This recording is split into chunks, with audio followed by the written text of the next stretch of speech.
I don't know how else to say this. I understand that some people that are a little bit more politically weathered, that have been around the block, paid attention to politics significantly or even a little bit longer than I have, are just maybe worn down. Maybe your optimism is a little bit lower than mine. I'm an extremely, extremely optimistic person. On camera, but more importantly, off camera. And I truly think that when Canadians band together, legally, peacefully, but not in the sense of a protest, but more importantly in the sense of a petition, we can actually make a difference.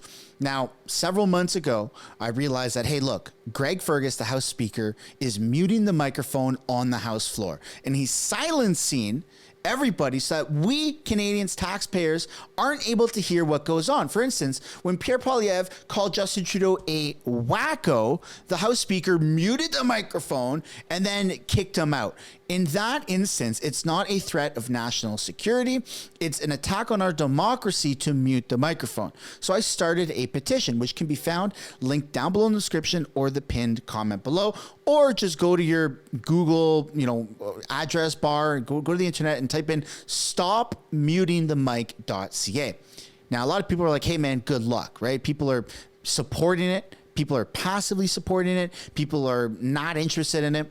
But I'm here to tell you that it's working. Because I have confirmation that Greg Fergus, because it's gone through the Our Commons website, it's gone the official government. That's why it took so long. I had to go to an MP's office. I had to talk with the constituency assistant. I had to get it sponsored by an MP. I had to write the thing up. I had to make the website. Like, it took some time. It took a little bit of time, but it got done, and it's actually making a difference. So I have confirmation, real confirmation, that Greg Fergus, the House Speaker in Canada, has actually seen the petition. And he's afraid to mute the microphone. This isn't some make-believe stuff. You're going to watch it happen today in real time in this video. But in case you haven't seen the website, I just want to show you around a little bit. So again, to those that haven't seen it, or if you've seen this already, just skip ahead a little bit if you're not interested. But when you click the link down below or in the pinned comment below, or type in stopmutingthemic.ca, this isn't a left-wing politician. It's not a right-wing politician. It's a petition to stop Greg Fergus, or any House Speaker for that matter, from muting the microphone. And it's an attack on those that are tax-paying citizens, but more importantly, it's discrimination against visually impaired people. You see, visually impaired people are basically having a bag put over their head because there is no warning. There's no prompt. There's no vote. It just happens. Greg Fergus mutes the microphone, cuts out all sound, and that's it. And he does it as he wishes. And he's done it so many times to the point where I have written a petition. So I ask you, please share the petition with your friends. Share the petition with your family. More importantly, sign the petition, because as you're about to see in this video, it's working. But for those that haven't seen it, I've put together some things here on the website. If you go to the top right corner here, tell your MP, okay, there's actually a map that shows you all of the MPs per riding. And then there's an actual, there's a letter that's written. It's there. You can customize it if you'd like. You can use it if you'd like. You don't have to use it, but it's all written there. So everything that you need to know is on the website, including even a 404 page error. Just go to the website, click around, and let me know down in the comments what you guys see about that, because there's some funny little things with this website. A lot of effort was put into it. All right. Stopmutingthemic.ca. Now let's take a look at today's question period highlights, where Greg Fergus is a chicken too scared to mute the microphone. Ladies and gentlemen, the petition is working. Here we go. Oral questions. Oral questions. Questions. Honorable Andrew Scheer. After 9 years of this Liberal NDP Prime Minister, it's clear he's not worth the cost, the crime, the corruption, or chaos. The Liberal caucus is revolting, because even in one safe Liberal seats, voters are angry. They're angry that the Prime Minister raised their prices and devalued their paychecks with his inflation. They're angry that their grocery and home heating costs keep going up because of his carbon tax, and they're angry that their cars keep getting stolen, their parks are full of dirty needles, and homeless encampments now line their streets. So will the Prime Minister put an end to the anger, spread some much-needed joy, and call a carbon tax election so Canadians can decide? Yep. The Honourable Minister of Housing, Infrastructure and Communities. We know that Canadians have had a tough couple of years as a result of the rising cost of living and global inflation, but Canadian households are right to ask who is actually fighting for them. I can tell you it's not Conservative caucus members who don't want to forgive interest on student loans. It's not the Conservative leader who wants to take away the Canada Child Benefit, and if you don't believe me, look at his voting record. It's not the Conservative caucus members who want to make sure that Canadian women don't have access to free birth control. Mr. Speaker, in the next election, people are going to ask themselves, do they want a Liberal government who cares about them or a Conservative leader who cares about himself? The Honourable Member from Regina Capel. Has it been a tough couple of years, Mr. Speaker? It's been a tough 9 years of this NDP Liberal Prime Minister. And now taxes are up, costs are up, crime's up, and time's up. It's not just Conservatives saying that, it's Liberal MPs too. You see, they can't do it anymore. They can't convince voters that taxes are going down when in fact they're going up. They can't convince their voters that home prices are becoming more affordable when they keep getting more expensive. And they can't convince their voters that crime is down when it just keeps getting worse. So now they're trying to convince the Prime Minister to resign. But since he won't, will he do the next best thing and call a carbon tax election so Canadians can decide? There you go. We don't want Trudeau to resign. We want him to be voted out. Minister. I want that closure for Canada. Mr. Speaker, I'd like to share some facts, if I might. I stand here as the Minister of Women and Gender Equality and Youth, and I wonder if this ministry will even exist if Conservatives were to gain power. Here are the facts. Conservatives will cut services to survivors of gender-based violence. They'll cut critical supports for women entrepreneurs. They'll cut life-saving support for grassroots organizations. They will cut pharmacare and contraceptives for women. We on this side of the House stand for women and gender-diverse people. They do not. Straight facts, Mr. Speaker. The Honourable Member from Regina Capel.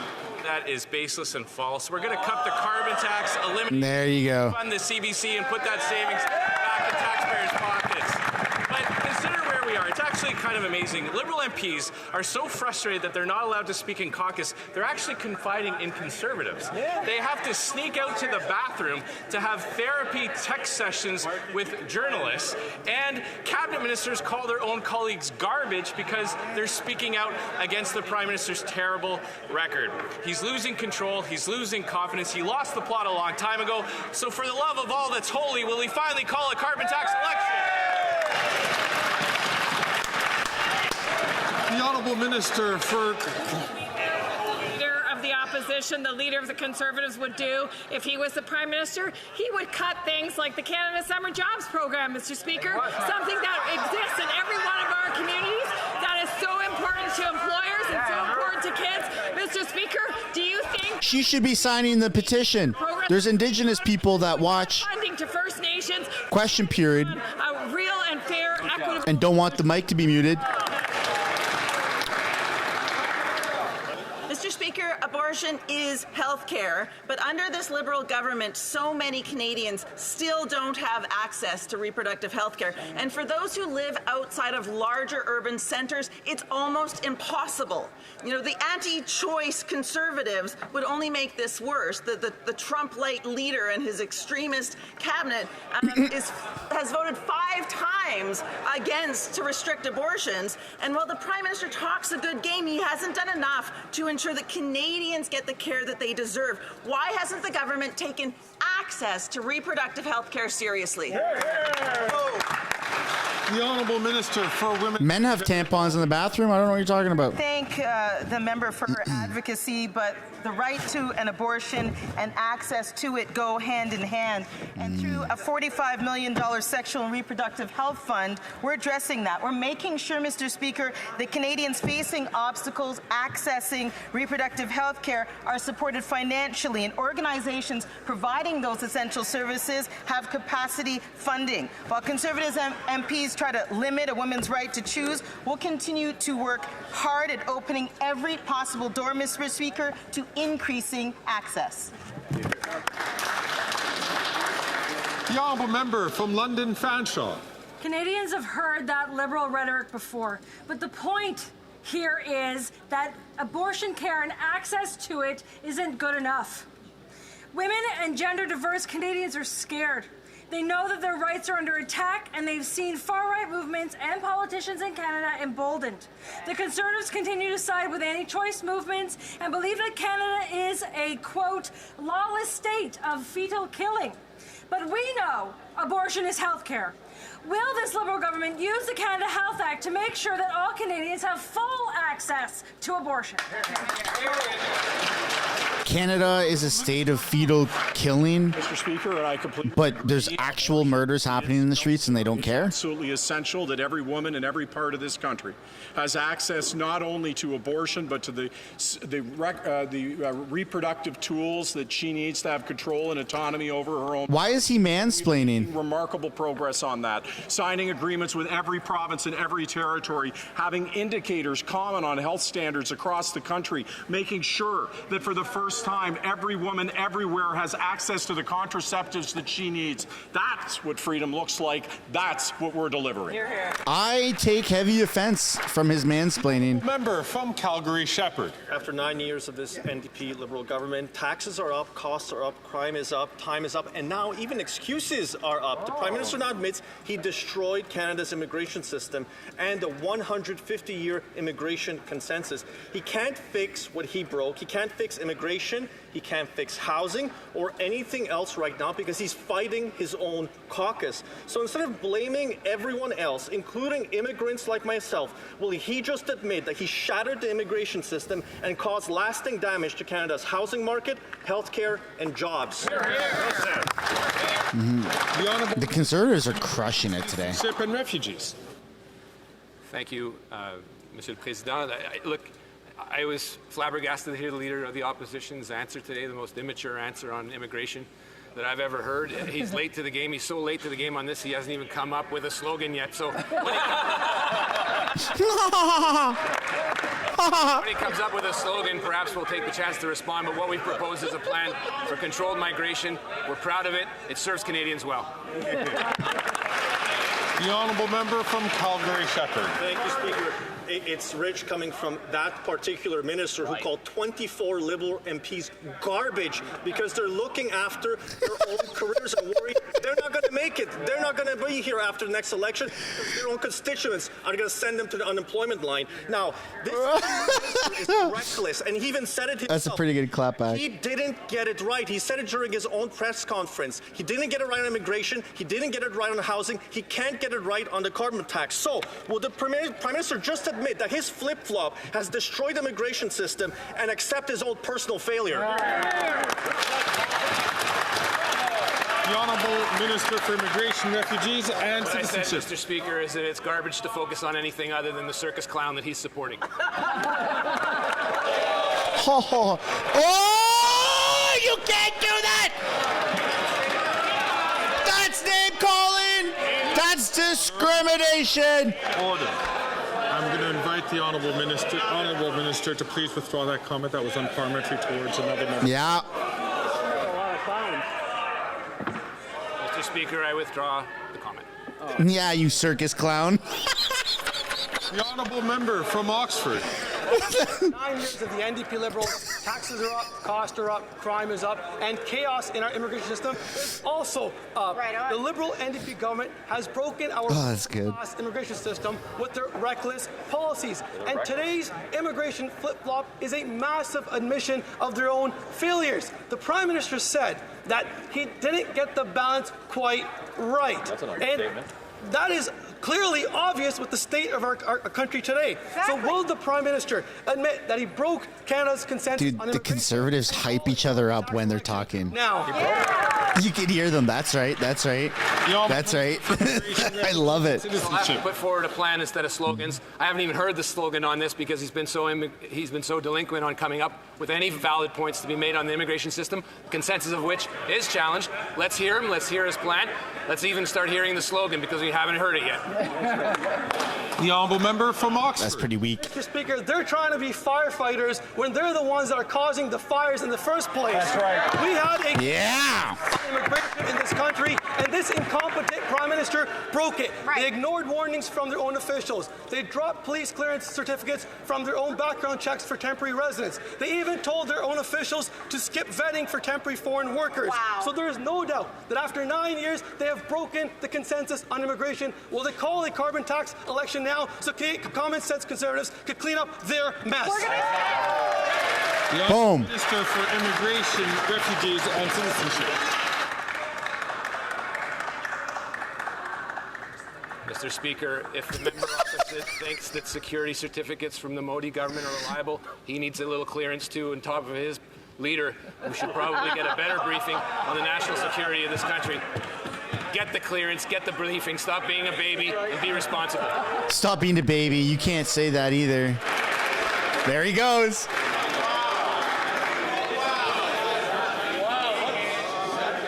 Shh. Silence. Order. It's a French translation. He didn't mute it. He doesn't want to. He's scared. He's seen the petition get over 3,000 signatures, or close to 3,000, in less than 24 hours. The honourable member for Bell. The honourable member from Thornhill.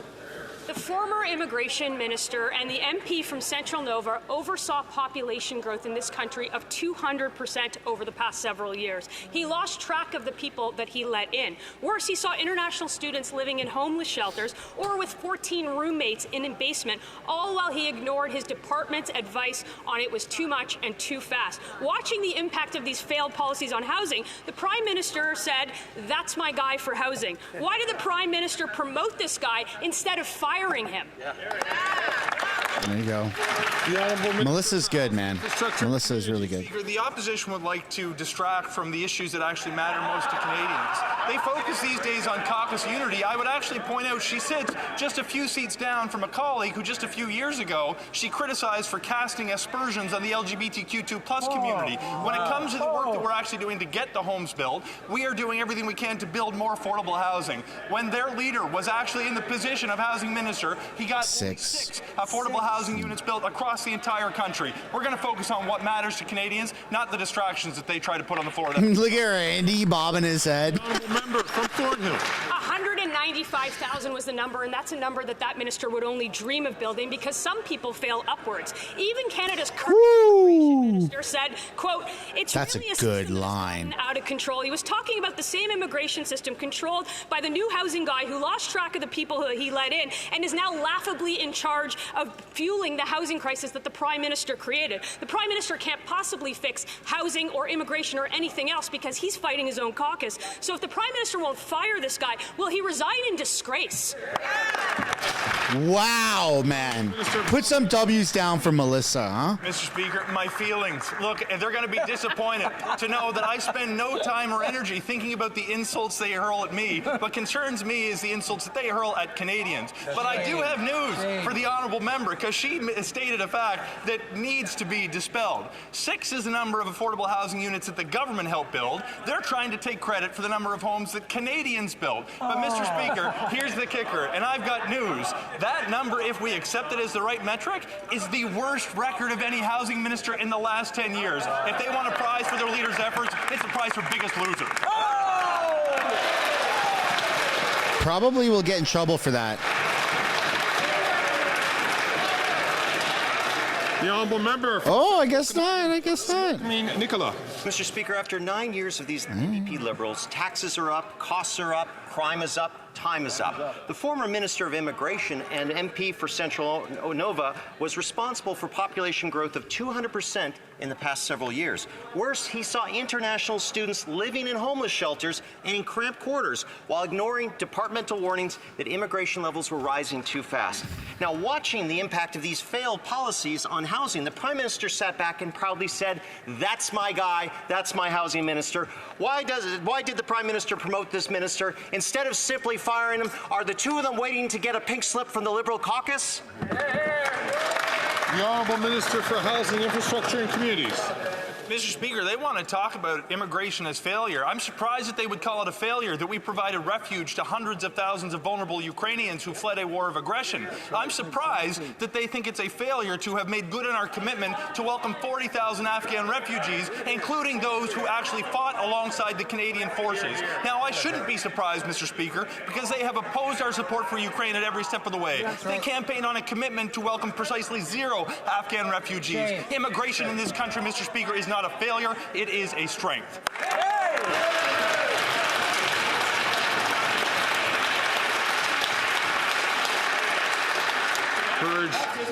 I'm going to encourage all members, please, not to speak out of turn when they are not recognized by the chair.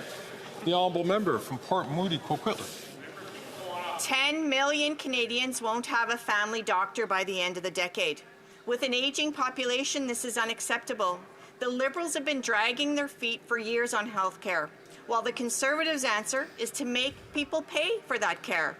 Despite the Liberals' announcements, the pan-Canadian licensure for doctors is still not a reality, which would get more people connected with a doctor. Why are the Liberals dragging their feet on this simple health solution? The Honourable Minister of Health. Thank you, Mr. Speaker. And I would say to the honourable member, that was an absolutely critical point of conversation at the last health ministers meeting, where we've committed to doing that. In fact, you take a look at what was done in the Atlantic provinces. We're moving forward with exactly that. And the agreements that we've signed with every province, every territory, $200 billion. Just today, we got baseline data. Why is he always in a bow tie? Wait times, and on making sure that the number of surgeries are provided, that we're back ahead of where we were prior to the pandemic. That on doctors and nurses, there are more doctors and nurses in virtually every province and every territory. We're making important progress. The honourable member from Victoria. While Canadians are worried about massive flooding and wildfires, Conservatives are rubbing elbows with the same CEOs who are fueling the climate crisis. The Conservative leader spent a night schmoozing with these executives at his $1,600 a plate fundraiser. He's not listening to hardworking Canadians. But the Liberals are no better. They met with oil and gas lobbyists 5 times a day. Shameful. Canadians should come first, not CEOs. So why are the Liberals ripping a page from the Conservative playbook and putting CEOs ahead of people? Hear, hear. The Honourable Minister for the Environment and Climate Change. Well, thank you, Mr. Speaker. And as opposed to the Conservative leader, I can assure the member opposite that no oil lobbyists have organized fundraisers for me. But I would like to quote her colleague from her own party, Madam Speaker, the member for Rosemont-la-Petite-Patrie, who said, as a New Democrat, as a progressive, as an environmentalist, we're in favor of putting a price on pollution, Mr. Speaker. Well, it would look like that under pressure from the Conservative, the NDP are no longer conservative, no longer progressive, no longer environmentalist, Mr. Speaker. The honourable member from Scarborough Centre. Mr. Speaker, today is a big day. The Minister of Immigration, Refugees and Citizenship just tabled the immigration levels plan for 2025-2027. This is a comprehensive plan that will align the number of newcomers to the supports available in the country, as immigration is essential to Canada from an economic, social and cultural perspective. Yes, targeted immigration though, not is vital. Could the Minister willy-nilly of Refugees letting in as many people as you possibly can. On our government's efforts towards ensuring a sustainable immigration system where everyone has a fair chance to succeed. The Honourable Minister for Immigration, Refugees and Citizenship. Thank you, Mr. Speaker. I want to personally thank the member for her contribution on this matter. She knows well as on this side of the House how important immigration is to this country, its past and its future. We need a manageable system that is controllable. This is what we are doing today with the Levels Plan. The reductions that we have proposed alleviate the impacts on infrastructure and housing. It's something that Canadians can be immensely proud of, and we should be very proud of the immigrants that continue to build this country and make it better than what it is today. Yeah. The honourable member from Kildonan St. Paul. After 9 years of NDP Liberals, violent crime is up and police have had enough, Mr. Speaker. Frontline officers in Toronto, York, Vancouver, Surrey are all slamming the Prime Minister for his self-congratulatory social media campaign where he promoted his failed handgun policy that has done nothing to stop violent gun crime, which is up, in fact, by 116% since the Liberals took power 9 years ago. When is the Prime Minister going to stop patting himself on the back for his failures and start listening to police? There. The Honourable Minister. I'm so glad she's back. Mr. Speaker, one important difference between our government and the Conservative Party is we don't believe assault-style military firearms. You can't buy them as Canadians. Nice try. We have made those firearms, Mr. Speaker, illegal. No, there was never an ability to buy assault-style weapons in Canada. Purchase these rifles, particularly so we can remove them from the streets. That's something that police officers in my conversations have been very supportive of, and they're very worried, Mr. Speaker, that the Conservative Party have plans to, in fact, evacuate all those important measures. That's not in the interest of public safety. That's right. The honourable member. Liar, liar, pants on fire. You know, Mr. Speaker, I'm going to let the police association speak for themselves to that Liberal minister and to this Liberal Prime Minister. From Surrey, BC, quote, the federal handgun freeze fails to address the real issue, which is the surge of illegal firearms coming across our border ending up in the hands of violent criminals. From Vancouver, BC, quote, stopping legal sales won't stop criminals from getting guns illegally. You're only restricting law-abiding citizens while doing little to address actual gun violence. When is the Prime Minister going to stop working against police, stop going after law-abiding citizens, and start going after the real problem, criminals? Yeah. The Honourable Minister for Public Safety. Mr. Speaker, I was surprised that our colleague raised the issue of border security. Our government, unlike the Conservative government previously, has invested precisely so the Canadian Border Services Agency would be able to interdict these illegal firearms crossing our borders. Mr. Speaker, we work with the RCMP, their policing partners, and border services. The Conservatives cut the funding to these agencies, laid off hundreds of border services agents, and had in fact plans to cut another 800. The good news, Mr. Speaker, is they lost the 2015 election. We reinvested in those important priorities for Canadians and will continue to do so. The honourable member from Durham. Mr. Speaker, after 9 years of NDP Liberals, crime is up because the Prime Minister's policies are failing. The Toronto Police Association says that violent crime is up 78% since these Liberals came into power. Shootings are up 45% since last year. Gun-related homicides up 62% since last year. So when will the Prime Minister start listening to police associations across Canada and admit he's adding to the crime wave, not fighting it? That's right. Good question. The Honourable Minister of Justice and Procurator General. Mr. Speaker, I appreciate that member's contributions to the House. I just don't appreciate the hypocrisy. What I would say is that assault-style rifles aren't used for hunting deers. That's why we're taking them out of circulation. What I would also say with respect to guns and... You can't buy assault-style weapons in Canada. ...in our society, then you need to regulate the border. That's why we've invested over $390 million into the CBSA. Exact money amounts that were cut. And over $69 million Yes, I can't fault to buy guns back, which you haven't done a single one. We're not doing anything to keep our borders safe and to keep guns out of our country. The honourable member from Durham. Mr. Speaker, the Liberal Minister of Justice continues to reveal just how out of touch this government is. And we have real-time evidence of it. Just less than 3 hours ago, there was a shooting in Toronto near Shepherd and Yonge, not far actually from the Minister of Justice's riding. And in that situation, a person is now lying in the hospital in life-threatening condition. So when will this government actually take responsibility for the crime that it's causing and listen to the police? That's right. Good question. The Honourable Minister for Justice and Attorney General.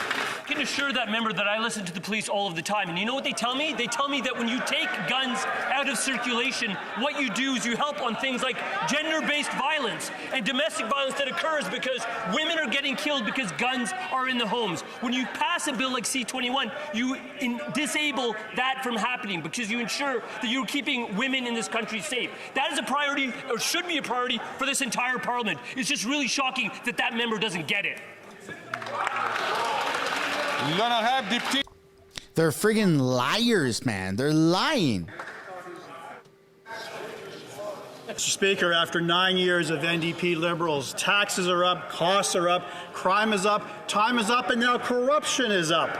GC Strategies, a two-person company working from their basement, started scooping up government contracts like candy just weeks after the Prime Minister took office.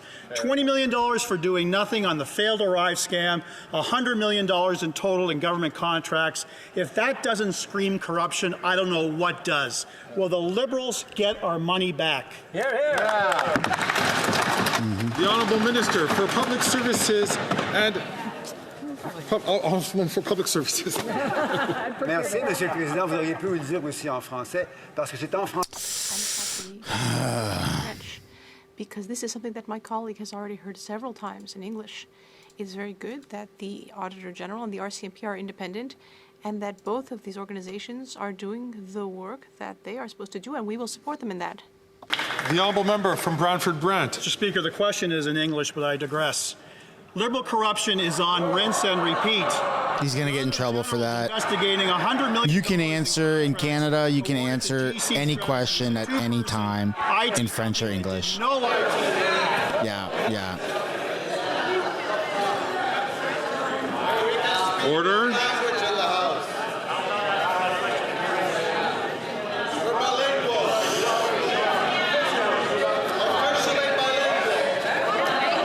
Colleagues. He's not muting the mic, though. He's not muting the mic.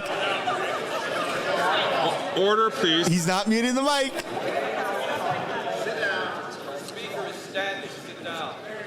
Colleagues. He's not muting the mic. It's very important for us. Let's go. I'm going to ask the Honourable Member to start his question again from the top, but I'll ask the member, please. Make sure you sign the petition so he continues to not mute the mic. I'm going to ask... Linked in the pinned comment of the live stream chat. Order, please. In the comments and the top of the description of the video. I'm going to ask the Honourable Member to start again. But we did it. Very important fact. It's a fact here that questions can be asked in English or in French, and questions can be answered in English or in French. Yeah. Questions can always be answered in English or French. I don't agree with that. But this is Canada, and English and French are both our national languages. Corruption is on rinse and repeat. The Auditor General is investigating $100 million in contracts awarded to GC Strategies, a two-person IT company that did no IT work on the failed Arrive scam app. The RCMP has already raided the home of GC Strategies founder Christian Firth as part of an ongoing criminal investigation. Will the Liberals cut the corruption and again get the taxpayer its money back? L'honorable ministre des Services publics et de l'approvisionnement. Mr. Speaker, what you just heard is an insult to all Francophone members in this House, including Conservative members. Oh, tabarouette, Souganis! Jean-Yves Duclos, Souganis! French in this House?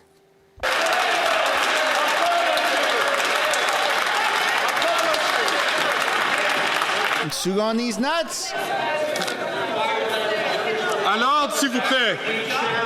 He's not muting the mic, though. Order. Cooper's freaking barking. Can you say that in French? From Alfred Pellan. Oh, he's not muting the mic. Order. He's not muting it, though. Look at him. I think it's really important to note that we saw a lack of respect, a clear lack of respect at this House of Commons to an officer. Yeah, they can mute with that. During the debates, though, not muting. Randy speaking French. We found the other Randy. We found the French Randy. Frandy. Let's get some Frandies down in the chat. Colleagues, the chair, I'll thank the honourable member. If he would like to assume the chair, he's more than welcome.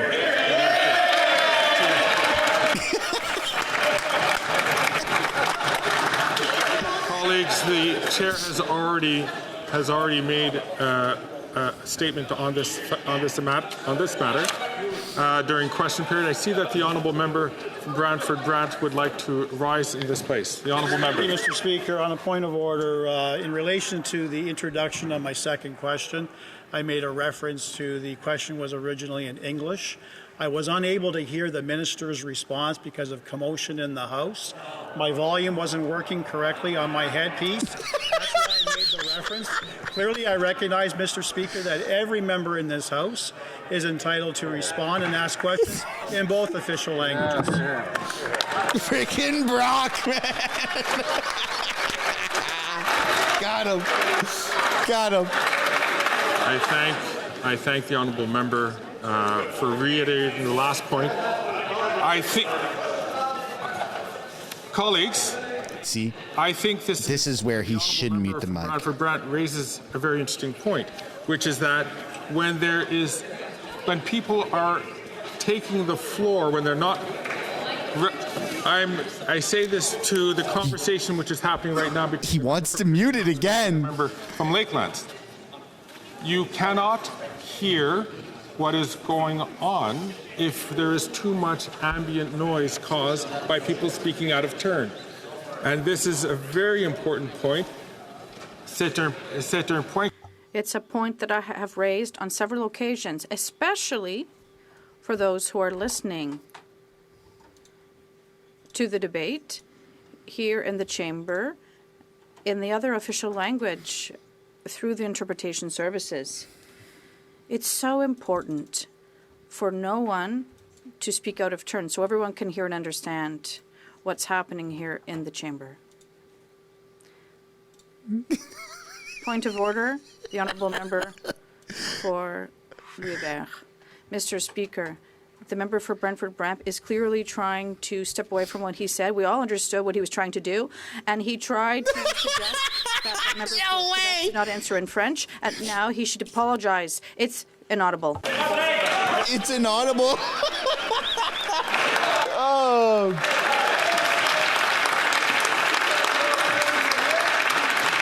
Nah. The chair has heard enough points on this matter, and we are moving on. Silence the Liberals at their own game. 318. That, ladies and gentlemen, is the end of the video. Let me know down below in the comments if you agree with me that the petition is actually working and hasn't even been read yet in the House of Commons. It hasn't even been implemented. It's only in the starting phase. Let's keep the momentum going. Share the petition. Stop muting the mic.ca. Send it to your favorite creators out there. Send it to all of the people that you know. Tag them in the comments. Go in their YouTube comment sections. Tell them to go sign the petition. Let's get this moving so we stop Greg Fergus from muting the microphone. I hope you enjoyed the video. If you did, smash the like button and subscribe to this channel, and I'll see you guys in the next one. Bye for now.